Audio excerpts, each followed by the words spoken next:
Tonight's story begins with a 72-year-old man. 72-year-old man who received a word from God. He was a successful man. He was what we now call a Bedouin, keeper of camels, part of the wandering people of the Middle East. By today's measurements, he would be a millionaire, a very successful man, living in what is now called Iraq. Startling for this man to receive a word from God because he was a pagan. His dad was a pagan. Everything to them was secular. Everything was about control and power and materialism and prosperity. That was all that mattered to them. More camels, more camels. And then out of and in all of that, God speaks. And this 72-year-old man leaves everything, finds his wife, his nephew. They climb on some camels, and they head southwest to a place we now know as Palestine. Headed to a place where he didn't know where he was going. His name was Abraham. 72 years of age, and God said to him, and I read it to you now from Genesis 12 and verse number 2, I will make of you a great nation, and I will bless you and make your name great so that you will be a blessing. I want you to try to wrap your heads around this a little bit. Here's a secular man who did not believe in God, and God speaks to him and says, I'm going to make of you a great nation. And his response is, well, I better find the camels and get moving. Immediate response to the voice of God. Genesis 12 and verse 7.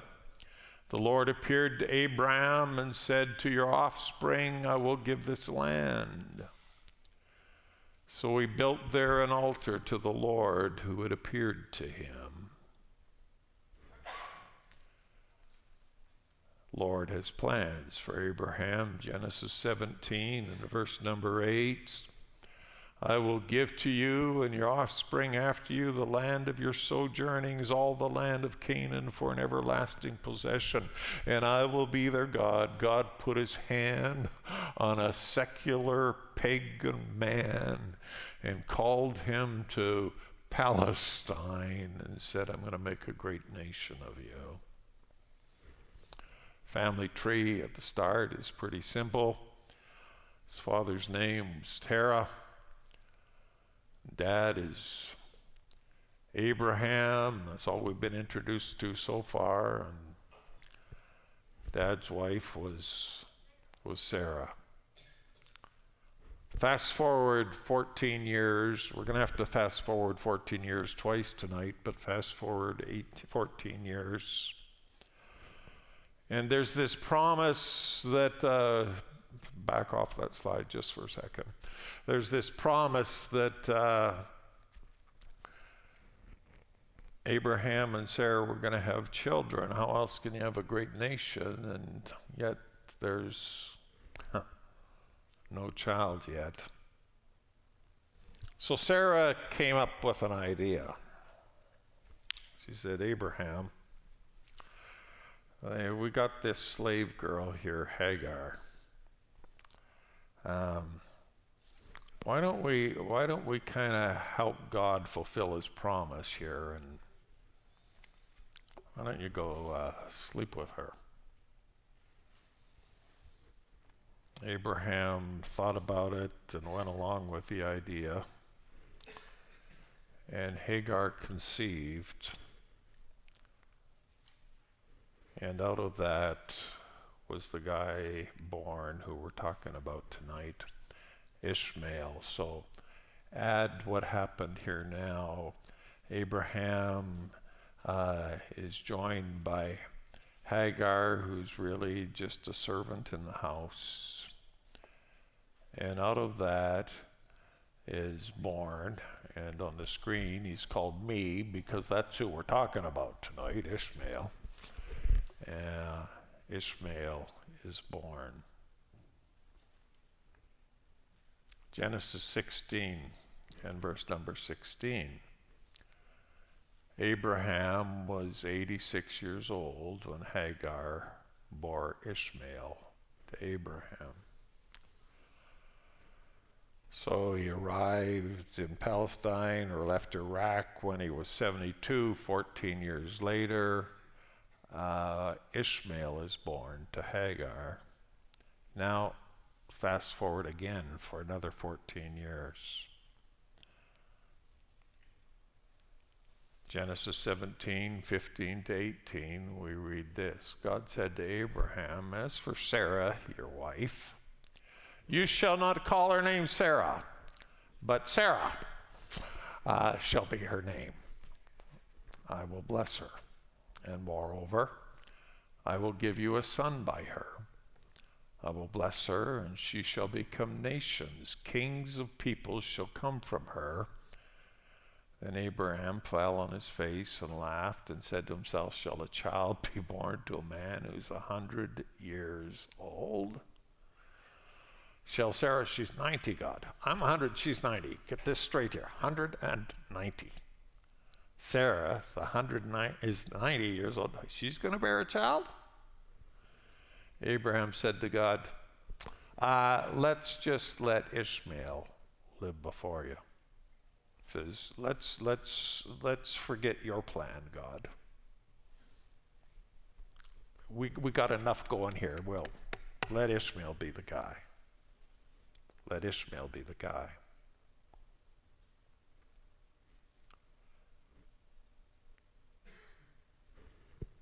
Story continues. Genesis 17, verse 19, God said, "No, that's not, you already followed your own plan once. We're going to go with my plan.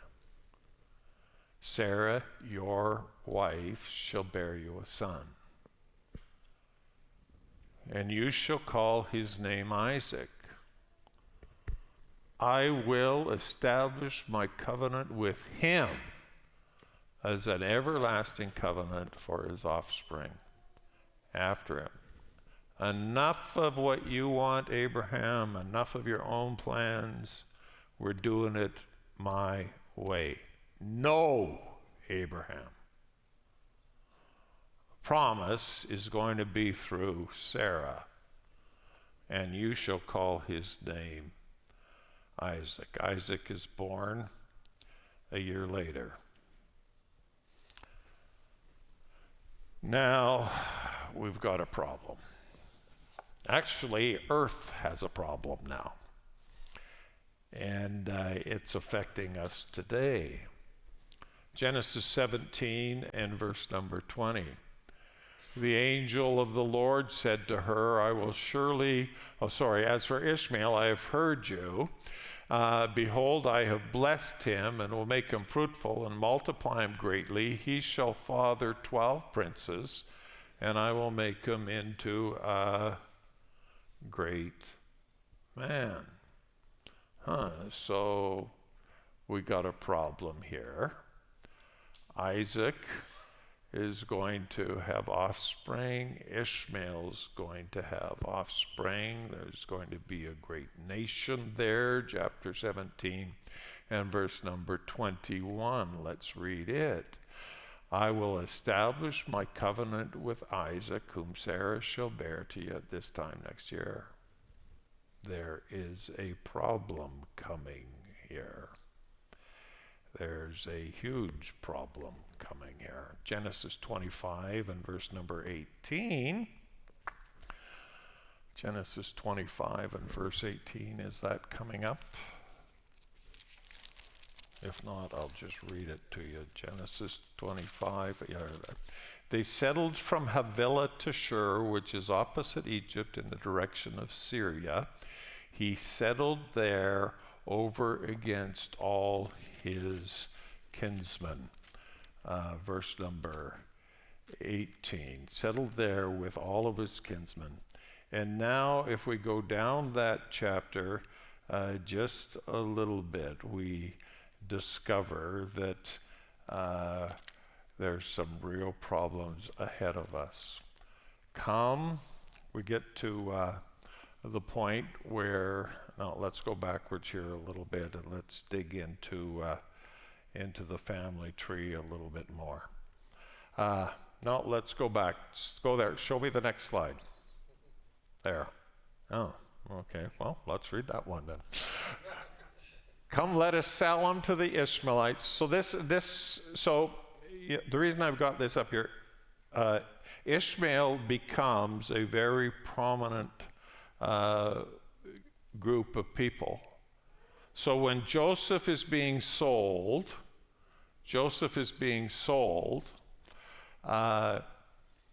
who is it that buys him?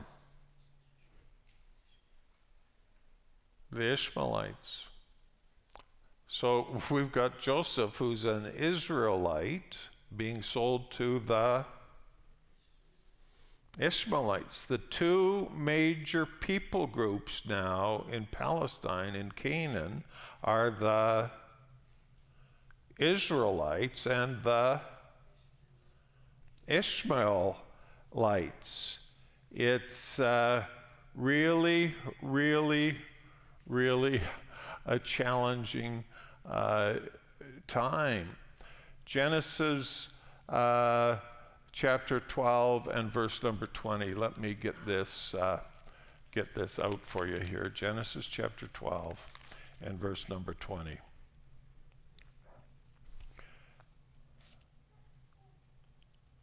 No, that's not the verse I want. 12 verse number 2. Sorry. I will make you a great nation, and I will bless you and make your name great. Genesis 12 verse 2. So what's God going to do?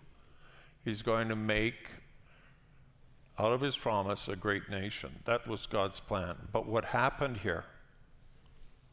What happened? God's plan is a singular great nation. One great nation. Abraham takes it under his own hands. And what happens? Now we've got two great nations. One as a result of Abraham and Sarah taking it into their own hands, and the other coming out of God's plan. And what has been happening ever since in history? What's been happening? The nations have been battling one another. You look on that map, and right where that little darkest red spot is that's actually the West Bank, but Jerusalem is there. Israel's this little country, and it is surrounded by all of these countries that are rooted in the Ishmaelites. So the Ishmaelites surround the nation of Israel. So let's just see what all of that looks like. DNA. So DNA research confirms that the Jewish folks and the Arabs are actually related. They share a common heritage conferred. If a common heritage conferred peace, then perhaps the long history of conflict in the Middle East would have been resolved years ago. For according to a new scientific study, Jews are the genetic brothers of Palestinians, Syrians, and Lebanese, and they all share a common genetic lineage that stretches back thousands of years. Science Daily, New York University Medical Center and School of Medicine. Now, shock. In an age where there is so much confusion and people don't recognize the truth, guess what New York University Medical Center and School of Medicine discovers? They actually share some relatives. You know what they share? They share a dad who's a great-great-great-great-grandfather right now, multiplied many times over. We had the privilege of going on our last trip to Israel to Jordan, and when we were in Jordan, we were in Petra. When we were in Petra, we took this picture, which is the face of what is called Al-Qazneh. And they're the people who are on the trip, nice and small, so you can look at it, get up there real close, ask the PowerPoint people if you can stand on the stage, but and figure out who went on the trip. But here is what you need to understand. The Nabateans built Petra. You know who the Nabateans are? They're the descendants of Ishmael's first son. Everything that is happening in the Middle East is happening between two groups of people, the Ishmaelites and the Israelites. The Ishmaelites and the Israelites. So what's the family tree look like? Well, Isaac is born, and Isaac marries a sweetheart named Rebekah. And Rebekah has twins, Esau and Jacob. They are nephews of Ishmael. And God promises Jacob, and he has it, renamed Israel, 12 sons. Well, the enemy is always mimicking what God's doing. Guess how many sons Ishmael has? 12 sons. They're listed in your Bible. You can make that your assignment to find the list tonight.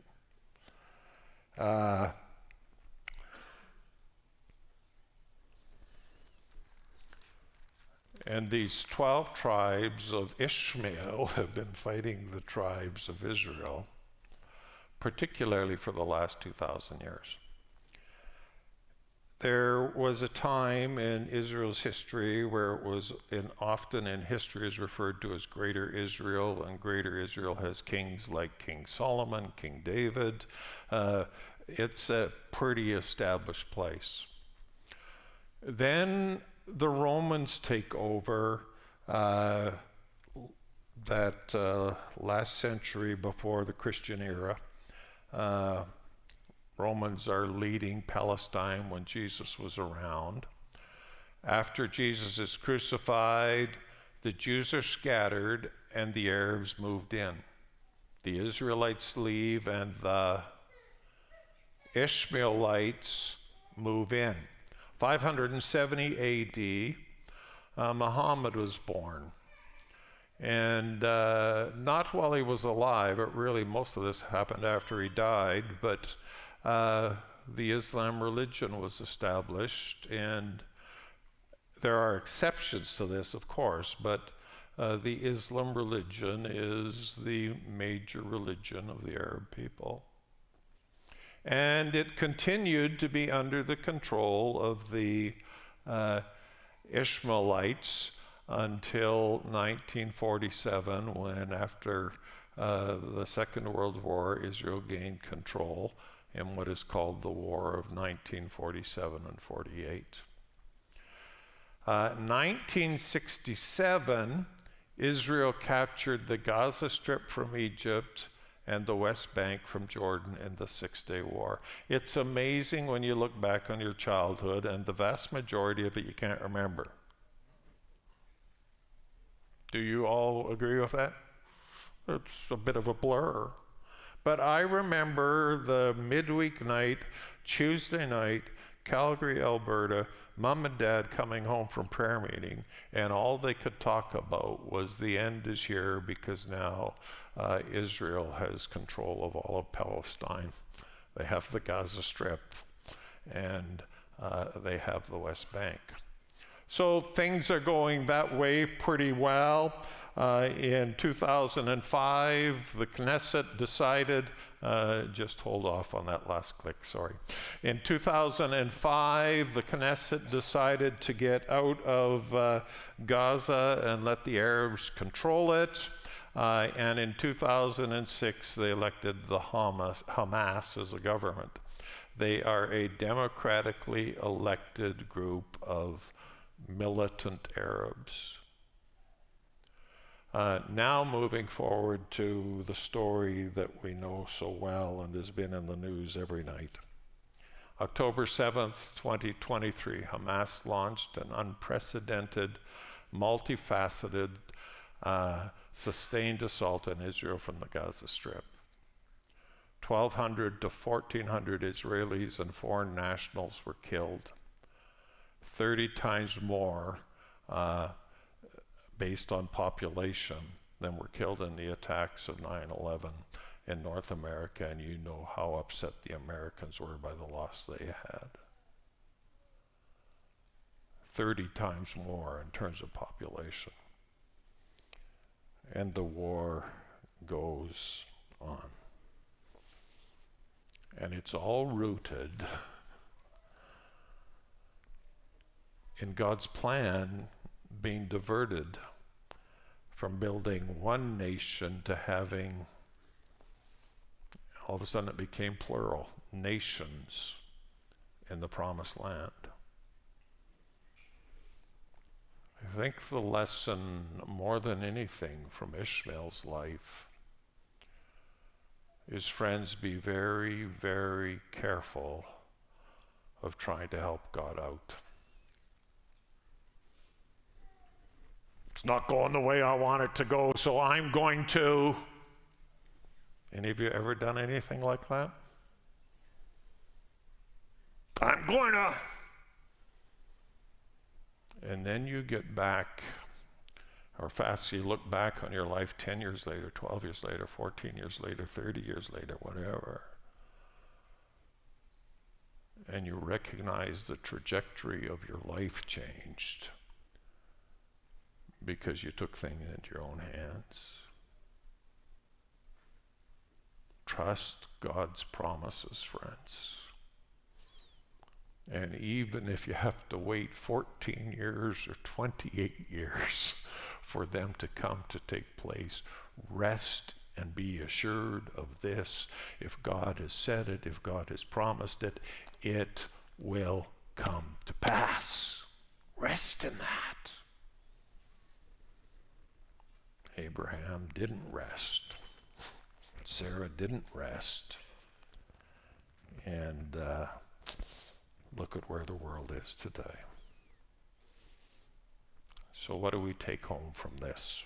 What's ahead?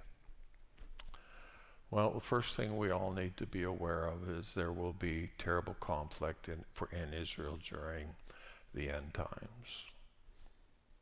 What you're reading on the news, seeing on the news, in the news, seeing on the news, is not going to decrease over time. There may be periods of still quietness and peace, but there's going to be this terrible battle in the land of Palestine and the land of Israel, because my daddy was born before your daddy, so we have a right to this place. So it's family feud. My daddy was born first, so we're going to get this land. We read in the book of Revelation, Matthew, Luke, about the tribulation and the great tribulation. The prophet Jeremiah describes the tribulation this way. Jeremiah chapter 30 and verse number 7. Alas, that day is so great, there's none like it. It's a time of distress for Jacob, yet he shall be saved out of it. This end time tribulation period, Jeremiah the prophet describes as a time of distress for Jacob. Israel has some difficult times ahead of it. And the world is going to see it, and what we need to be expecting to happen. And some will argue we won't be here. I'm not here to discuss that tonight. I'm just telling you what's on the timeline. Number 2, the Antichrist will sign a 7-year peace agreement with Israel. It's going to get so terrible over there, this hero's going to show up and he's going to sign an agreement for 7 years of peace for the Israelites, for the nation of Israel, for the descendants of Israel. We read in Daniel chapter 7, verse 9, verse 27. Those verses are up there for your reference. I'm not taking time to read all of them, but the Antichrist will make a strong covenant with many for 1 week. And so 1 week is 7 years. And for half of the week he shall put an end to sacrifice and offering, and on the wing of abomination shall come one who will make desolate until the decreed end is poured out on the desolator. Wasn't that's a twist of words. But that said, what he's saying there is there's this 1-year agreement. Halfway through it, 3.5-year point, he completely flips and says, I'm not going to stick to the agreement. So point number 3. Antichrist will break his covenant with Israel, resulting in unprecedented persecution of Israel. That's what's ahead for the world. But it's all rooted, friends, in the Ishmaelites and the Israelites. And it's all rooted in not just resting in the fact that if God said it, he's going to do it, and resting in it. So what should our response to all of this be? Well, first of all, I want to read to you what Jesus had to say in Matthew. Matthew chapter 24, 4-6. Jesus answered them, see that no one leads you astray. There's difficult times ahead for this world, friends. Many will come in my name, saying, I'm the Christ. They will lead many astray. You will hear wars and rumors of wars. See that you're not alarmed, for this must take place, but the end is not yet. So just because you're hearing a bunch of wars are happening, what does Jesus say to us here? The end is not yet. The end is not yet. Israel's been in a lot of wars, defended itself a lot of times. The wars aren't the indication that the end is here. So let's not run around and say that, it's world probably only has a week because there's wars. There's some other stuff on the prophetic timeline that takes place before the restoration of all things. The days that are ahead for this earth are not going to be easy. And friends, these are times for the Church of Jesus Christ to walk in a unity and a commitment to one another through thick and thin like we've never had before. Because we're going to need each other like we've never needed each other before. This is the time to be making friends and getting in relationships and having people who will make sure you got food in your house when you don't have any, and make sure you've got people who will pray with you and cry with you in the difficulties of life. There's difficult days ahead, friends.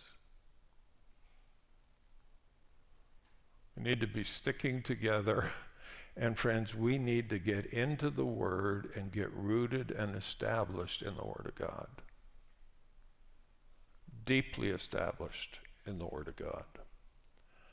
And then this morning, you're tired of hearing this. Well, you only got 4 more months to have to listen to me, but I was on my walk this morning. And I'm on my walk, and I read Philippians chapter 4. And this is what I read. So this is my second piece of advice. Don't run around telling everybody that Jesus is coming back this week. He might. You better be ready. But wars are not a sign of are not the big sign of the end. Then I read this, Philippians chapter 4, verse 5. Almost every day I read, there's something that hits me. Let everyone see that you are gentle and kind. The Lord is coming soon. And in a world that is going crazy and finding ways to disagree and fight about everything, what do? We go out and amongst, and we are the people who are gentle and kind. We need to be marked by a gentleness and kindness in the midst of all the troubles and all the storms.